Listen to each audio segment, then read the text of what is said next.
अनुसार देने का प्रयास करूंगा। बहुत बहुत धन्यवाद।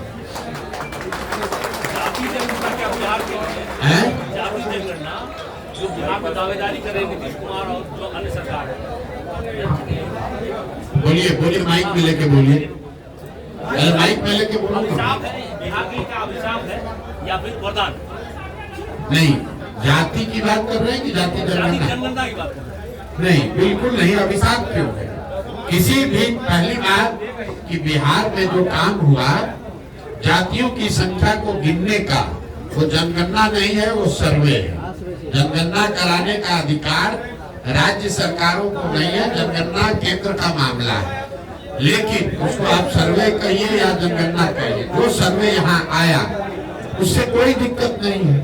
सर्वे में तो वही बात निकल के आई जो सब लोग कह रहे हैं कि समाज का एक बड़ा वर्ग जिसके नाम पर पिछले 30-35 साल में राजनीति की गई, जिनके वोट से लोग सत्ता में बैठे, उनकी स्थिति, उनके बच्चों की स्थिति जो आज से 30 वर्ष पहले थी, कमोबेश वही है।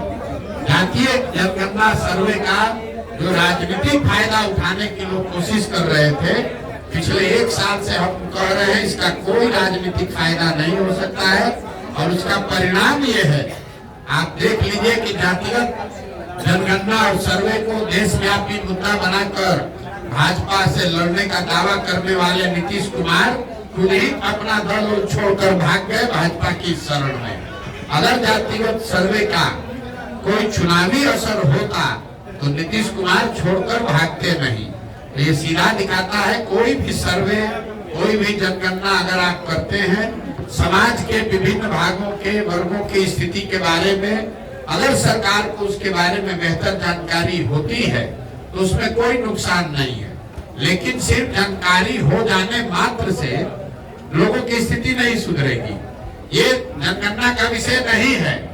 पूरे देश को मालूम है कि बिहार देश का सबसे गरीब राज्य है। ये जानकारी तो सरकार के पास है, तो उससे क्या यहाँ गरीबी खत्म हो गई?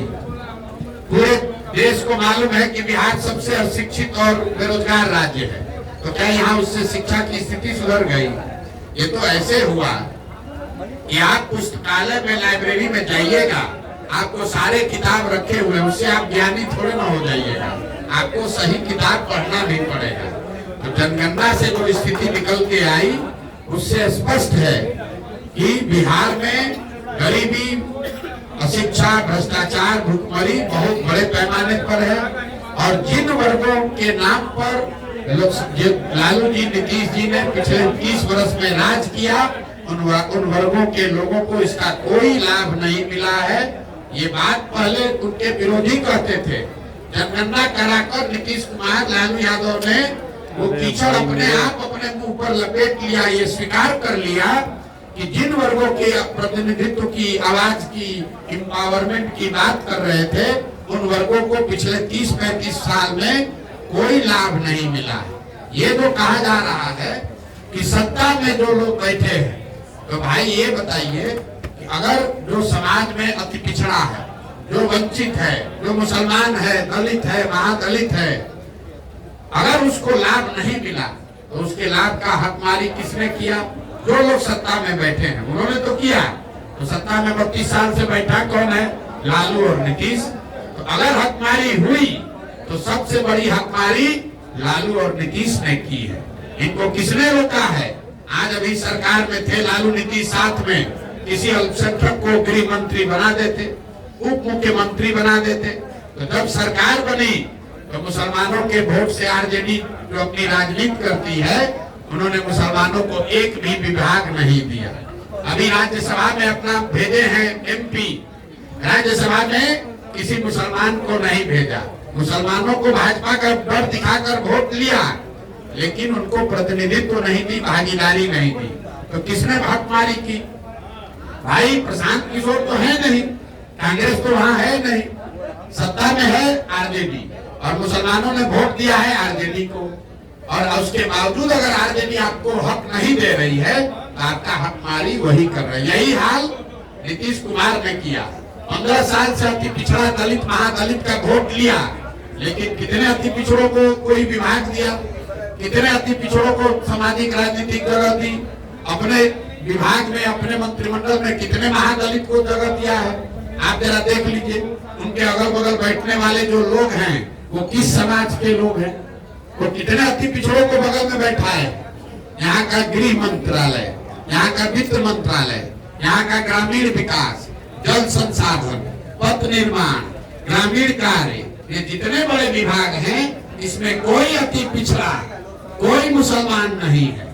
और इसी अति पिछड़ा और मुसलमान के नाम पर 30 वर्ष से ये लोग राज कर रहे हैं दोनों लोग। तो जब ये जो सर्वे हुआ, ये सर्वे करके जैसे विनाश काले विपरीत बुद्धि, ज्यादा चालाक बनिएगा तो यही होगा।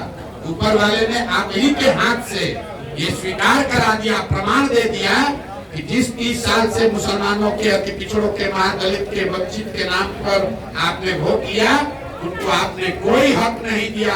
उनकी आर्थिक, सामाजिक, शैक्षणिक स्थिति जैसे 30 साल पहले थी वही आज बनी हुई है। जन स्वराज जो है, क्या जन स्वराज जमीन तैयार कर रही है पद यात्रा के माध्यम से? बिल्कुल होनी चाहिए। मैं पहले भी कह चुका हूँ, जनगणना राष्ट्रीय स्तर पर होनी चाहिए।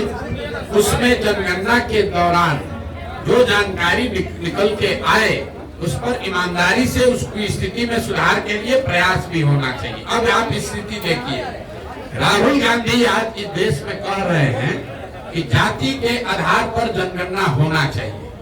उनसे कोई ये नहीं पूछ रहा है कि जब पिछला जनगणना हुआ तब कांग्रेस की यूपीए की सरकार थी, उसमें जाति के आधार पर जनगणना कराया गया। कांग्रेस की यूपीए की सरकार ने उस रिपोर्ट को रिलीज नहीं किया। आपको किसने रोका था रिलीज करने के लिए? आज समाज को बांटने के लिए हल्ला मचा रहे। अरे